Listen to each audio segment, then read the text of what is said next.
Chair দিলাম এই জন্যে যে চেয়ারে বসবো, চেয়ারে বসলে দেশটা সুন্দর মতো পরিচালনা করবো এবং আমার একটা আশা আছে এটুকুই যে উনি চেয়ারে বসলে আমি সাইডে দাঁড়ায় থাকবো, একটা ছবি উঠবো। ডক্টর ইউনূস সাহেব তো উনি সিধে সাদা মানুষ। এখন মনে করেন যে সারা বাংলাদেশ এক নামে doctor Yunus, doctor Yunus, doctor Yunus, এক জবনা, সবারই একই জবনা, ডক্টর ইউনূস। উনি খুব ভালো মানুষ, বাইরের রাষ্ট্রের নাম আছে, নোবেল পুরস্কার পাইছে।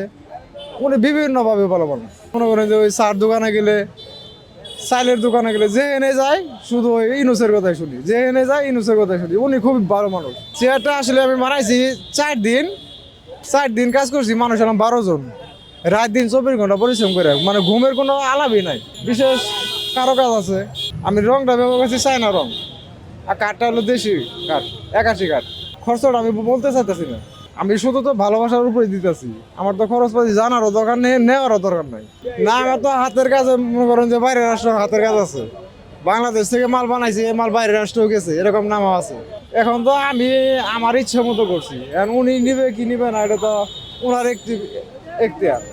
এটা তো আমি ওনার সিদ্ধান্ত আমি দিতে পারবো না। আমি এত কষ্ট করে বানাইছি, জামালপুর জেলা থেকে নিয়ে আসছি, উনি যদি না নেয় আমার তো করার কিছু নাই। চেয়ার দিলাম এই জন্যে যে চেয়ারে বসবো, চেয়ারে বসলে দেশটা সুন্দর মতো পরিচালনা করবো এবং আমার একটা আশা আছে এটুকুই যে উনি চেয়ারে বসলে আমি সাইডে দাঁড়ায় থাকবো, একটা ছবি উঠবো। এই আমার আশা। আমি কাঠমিস্ত্রি কাজ করি, আমার নিজের হাতে বানানো। যখন নিজের ব্যাংক থেকে আমি মনে করেন যে লেনদেন করছি, টাকা পয়সা নিচ্ছি, কিস্তি মিস্তি দিছি, উন থেকে আমি যখন নিয়েছি।